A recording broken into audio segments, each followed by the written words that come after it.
the Tudors Dynasty Podcast. I'm David Holland, and I'm the organizer, founder of the Wolf Hall Weekend, which is based on Hilary Mantel's trilogy, Wolf Hall, Bring Up the Bodies and The Mirror and the Light, which you can find in this Tudors Dynasties podcast, which we've been following. We have a short series, and we've had some fabulous speakers. Today it's Simon Haisell, and Simon is running a incredible thing called a Wolf Hall read along, which he's going to talk about in more detail in a moment. But if you want to know more about the weekend that we're hosting in the UK in June, at the end of June the 22nd to June the 23rd, in Devon, deepest Devon, down in the south of England, a whole weekend dedicated to Dame Hilary Mantel and the legacy of her incredible Thomas Cromwell trilogy, which many of you know. We've got an amazing speaker lineup. Simon's attending, which is fabulous because he probably has spent more time with his head in the trilogy than anybody else I've met. So I'm going to introduce you now, Simon, if I may. But anyway, sorry to everybody. If you want to follow the details or would even interested, I think there's like 4 tickets left for the weekend. Go to wolfhallweekend.com and you'll see the amazing lineup. Actors, professors of history, authors, and dozens of Hilary Mantel fans and Tudor history fans are going to be there, including the founders of the Tudors Dynasty podcast. So, all good. Simon, welcome to this podcast. Thank you for having me. You describe yourself as a writer, a book guide and host of slow reads of great books. I'm sure there's lots of our listeners here who are really keen to find out, what is that? So tell us what you know. Hi. Yes, slow reads of great books. So I run a online publication website with a newsletter on Substack called Footnotes and Tangents. And the main focus of what I do there are these slow reads, and which I started last year, and kind of in a world where we're always trying to read more, read faster. We've got towering piles of books that we want to read and want to get to and feel we should be reading. I wanted to take a step back, some nice slow breathing exercises, and slow down and savor great literature slowly over weeks and months. I think a great book, like a great meal, like anything worth enjoying, is worth enjoying slowly. And I started this last year with Leo Tolstoy's War and Peace, which is made for this kind of thing. Yes. You've got lovely short chapters, and you read it. We read a chapter a day for a whole year. Many other people have done this. It wasn't my idea, but I just, as one of my favorite books, I couldn't resist doing this. So I started this read along. Over 1,000 people took part online, all around the world, reading in different languages. We discussed each chapter every day. That read along was so successful and rewarding that I'm running that specific one again this year. But I also wanted to pick up some of my other favorite books and see what I got out of the experience by slowing down, but also by reading together in a group, and the process of rereading, because I'm very interested in how every iteration, every time you pick up a book again, it's almost like a fresh reading, the things that you see that weren't there before. So I thought, let's do the Cromwell trilogy in 2024. So that's what we're doing on Footnotes. So Why did you choose it, Simon? Why the Cromwell trilogy? The Cromwell trilogy, Hilary Mantel is one of my favourite writers, and the trilogy is some of my favourite books. I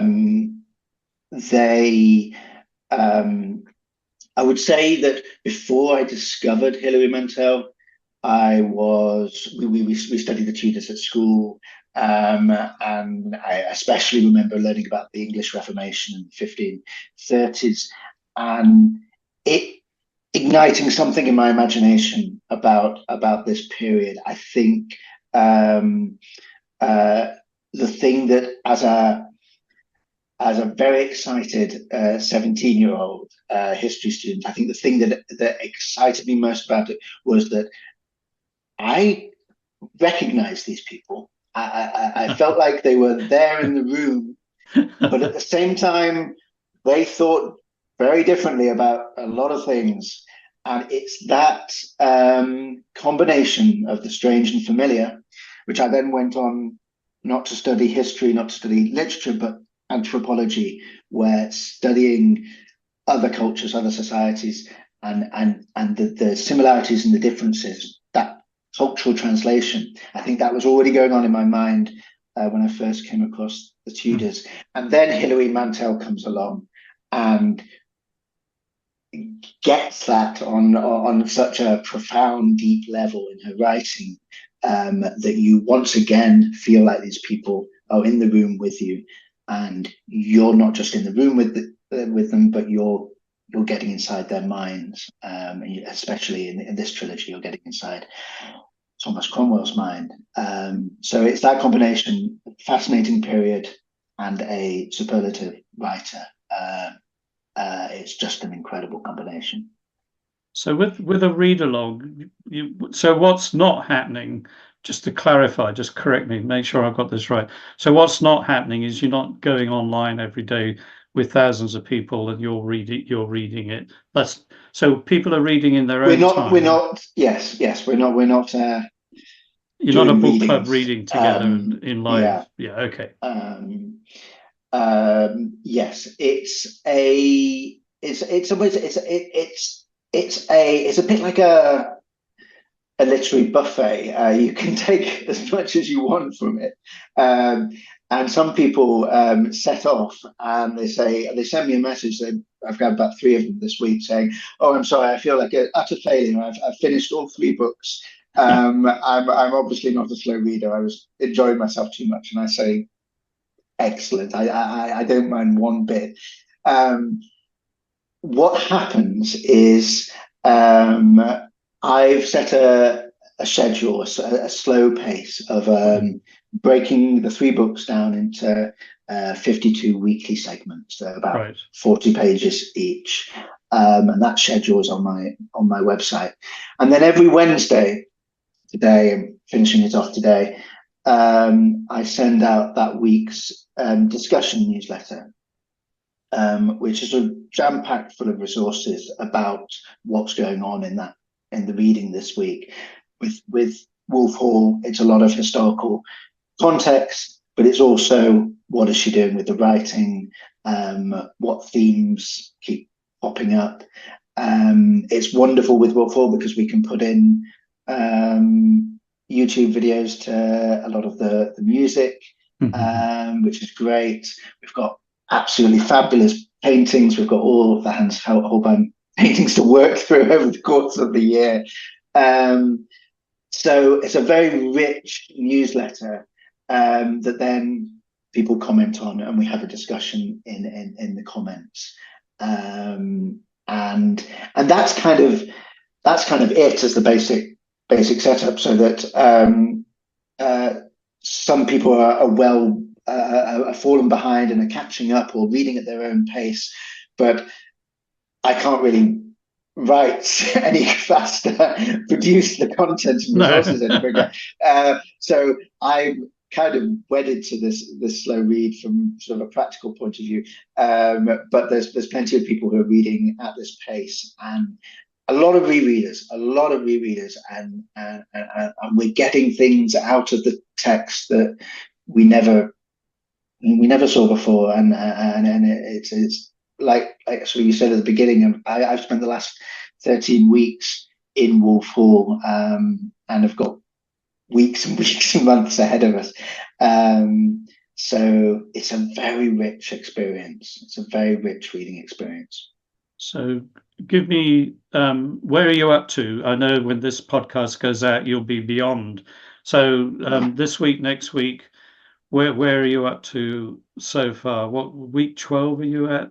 We're week 13. The last 2 weeks we've been reading Anna Regina. So we're in 1534, and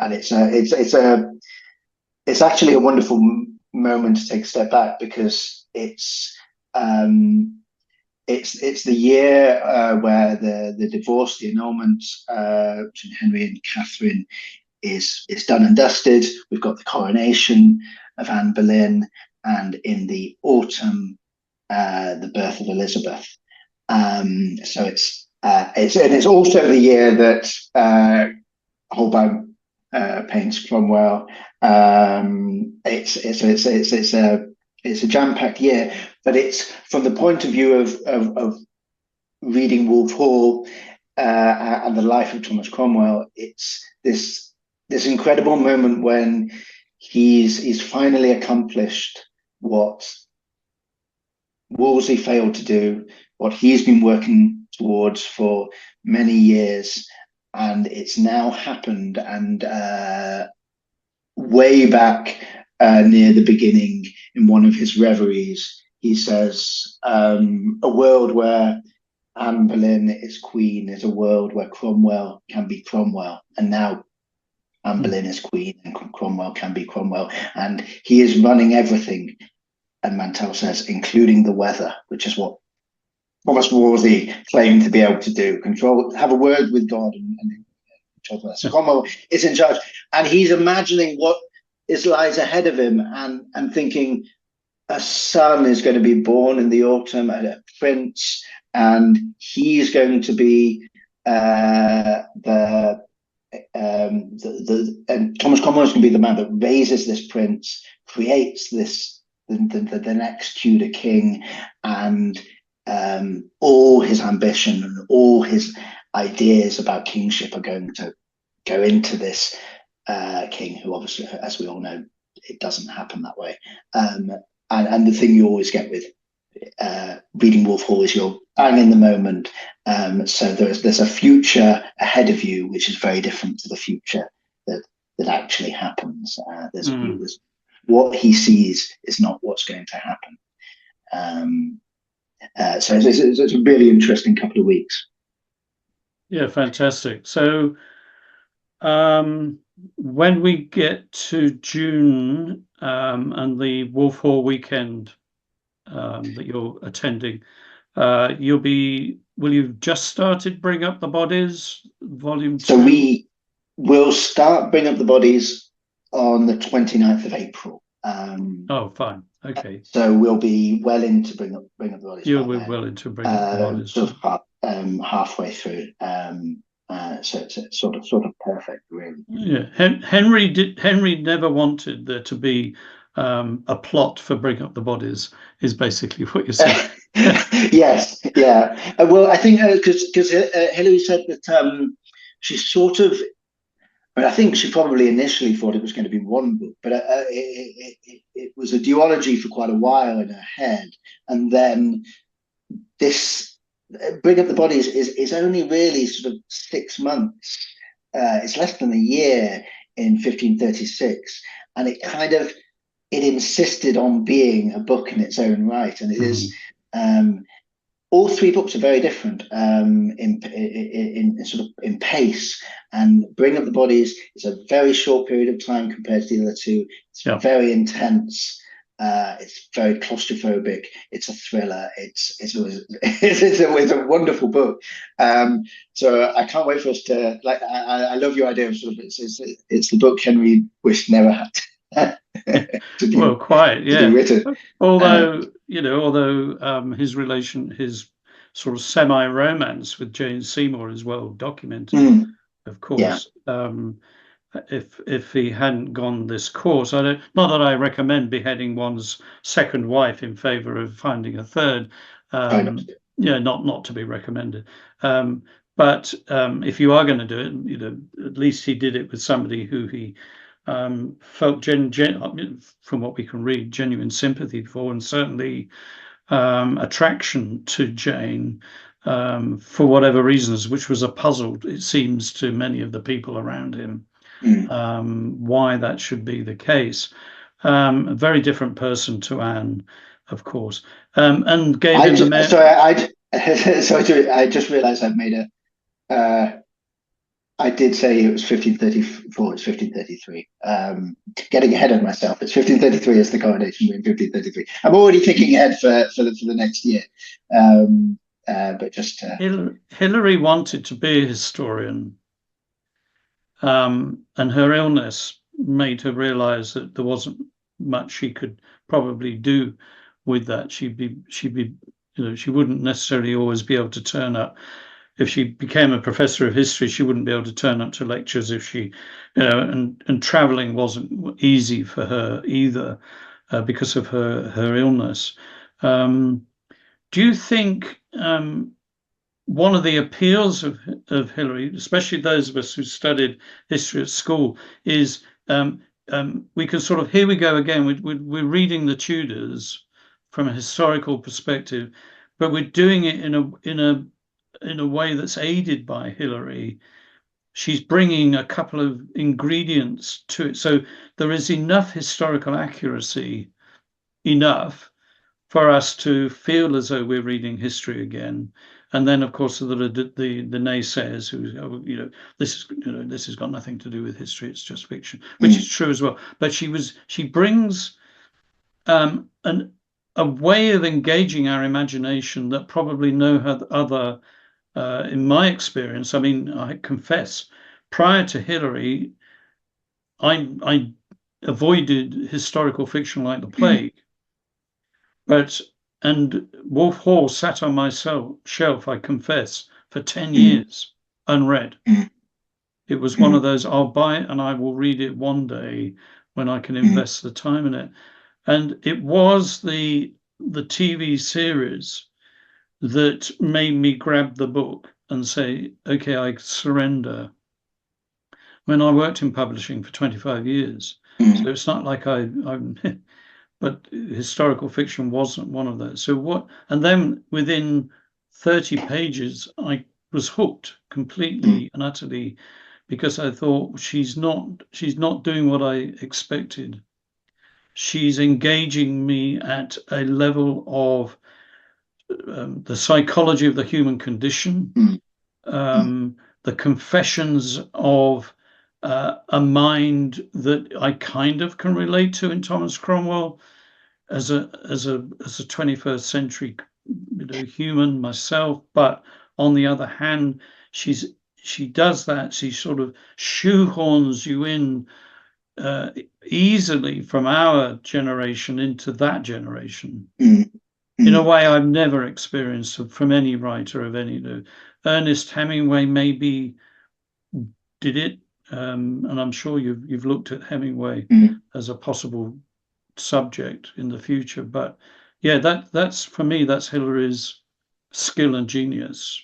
Yeah, I mean, there were two things I'd like to say to that, which is, I mean, one is, you kind of touched on this about expectations, genre expectations, which in the publishing industry is such a big deal. Because it will be the difference between picking up a book or not picking it up.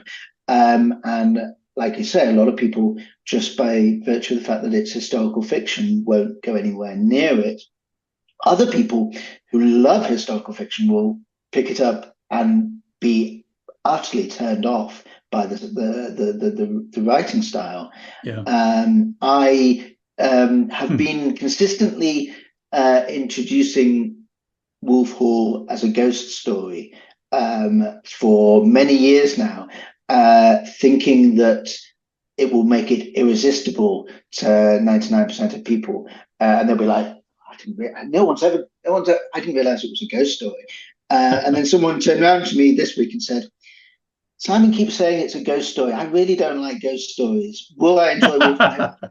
Oh, I just can't win. You can't win. No, you can't please them so all. I go, no, it's a ghost story with no ghosts in it. So it's a ghost story for people who don't like. I don't know. I give up. So there's genre expectations which you're never going to win. Why you just sort of have to ignore the front cover, ignore the blurb, pick it up, whatever the book is, and open your mind. And if it works, it works. If it doesn't, give it to someone else. But the other side of it with Hilary Mantel is that she didn't just write historical fiction. And the book that preceded Wolf Hall, Beyond Black, is in some ways the blueprint for Wolf Hall, which is another strange thing, something that might sound strange for people who haven't read Beyond Black. It's sort of near contemporary, I think it says in the 80s. Possibly. Yeah, it's quite contemporary. And it's about a spirit medium in sort of the home counties. Wonderful character, Alison, I think she's called. Wonderful character. And I think at some point Hilary Mantel said that working on it was sort of a project to prepare herself for doing Thomas Cromwell. The psychological analysis of one individual, but also the importance of memory, which is key to Wolf Hall, and the link between your individual memory, your sense of self, and the memory of the nation, the memory of the culture, memory of history that surrounds you. And all of that was starting to come together in a book that's not historical fiction, and it's probably read by a whole other group of people who are picking it up on shelf for completely different reasons. And it's that sort of every writer's probably like this, in that sort of weird things go into the melting pot, and that's why Wolf Hall is unique, because I think she found voice she was looking for, or the way in, and it came out of that. Her other big historical fiction, A Place of Greater Safety, has a very different style, but it's also fabulous.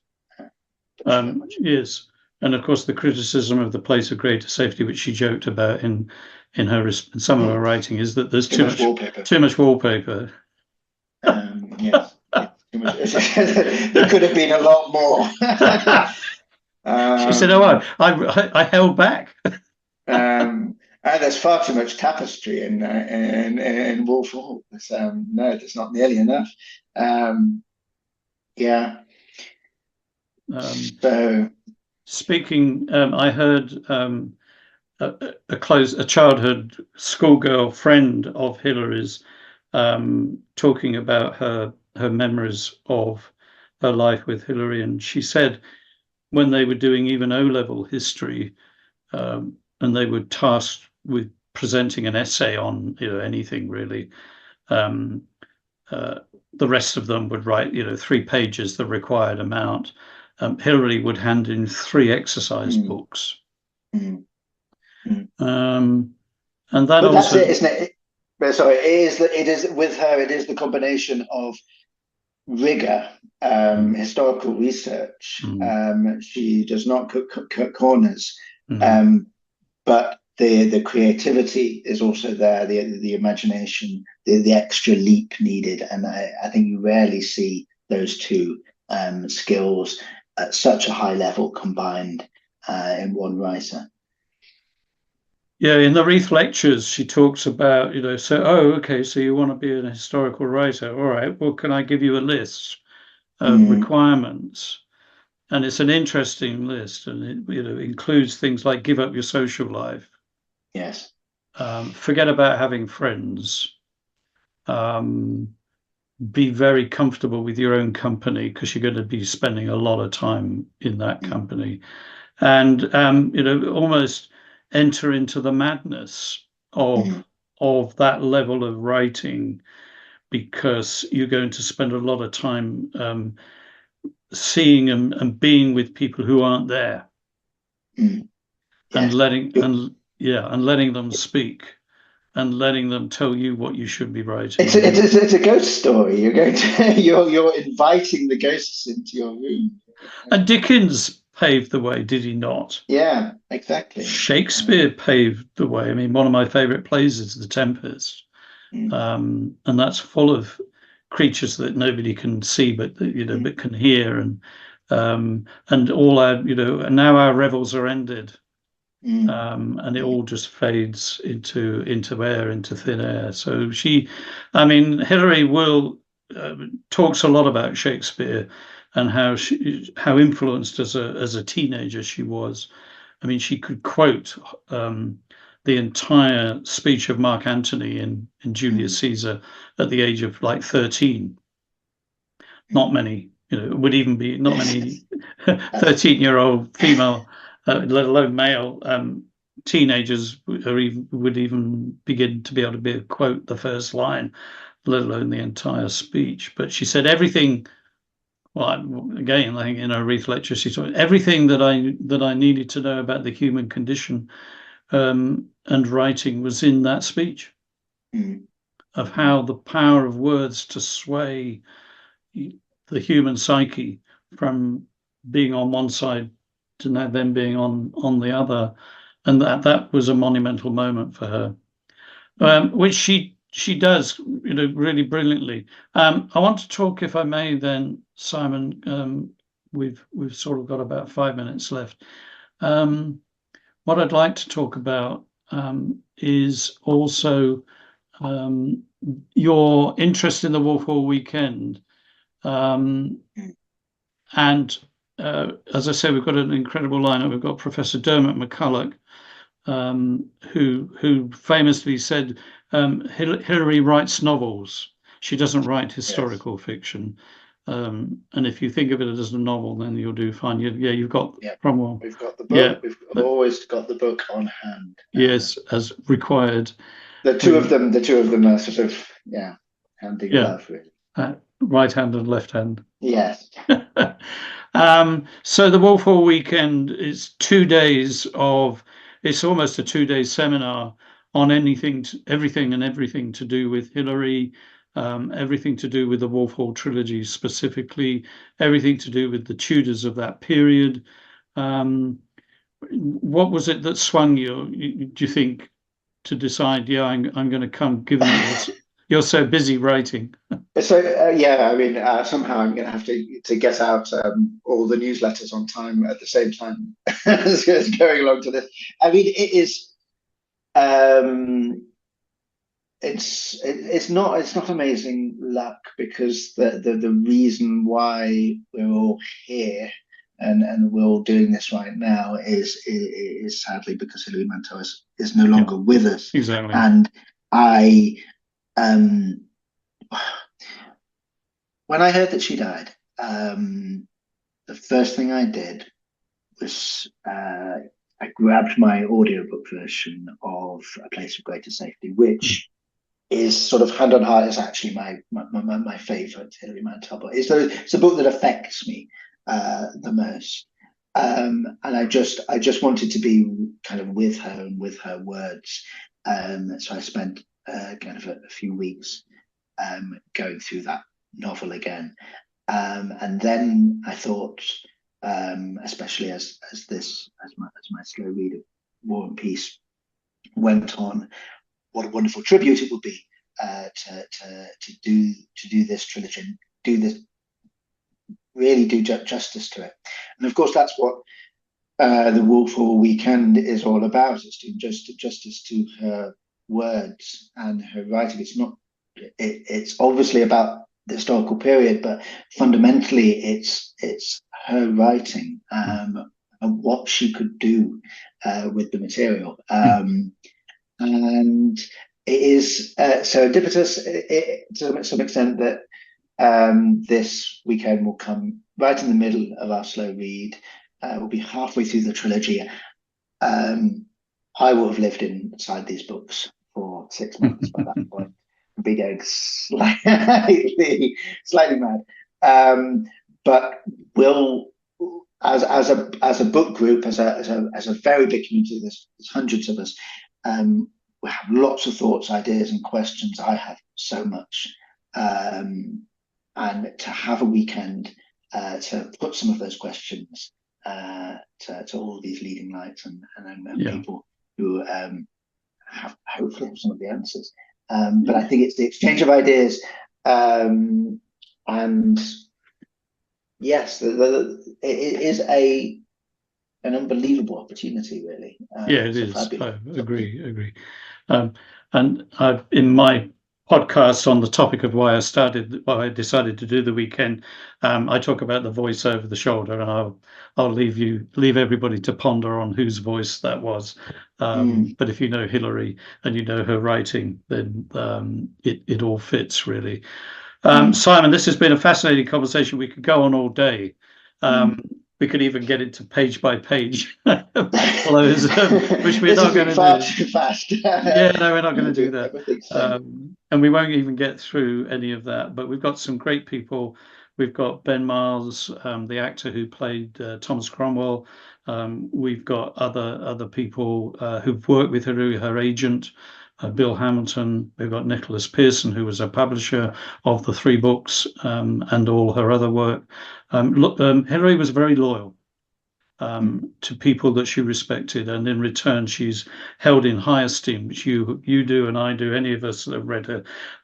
My only regret is that when I met her, we both were standing in a gift shop in Budleigh Salterton where she lived, and my only regret is I didn't reach out and say hi.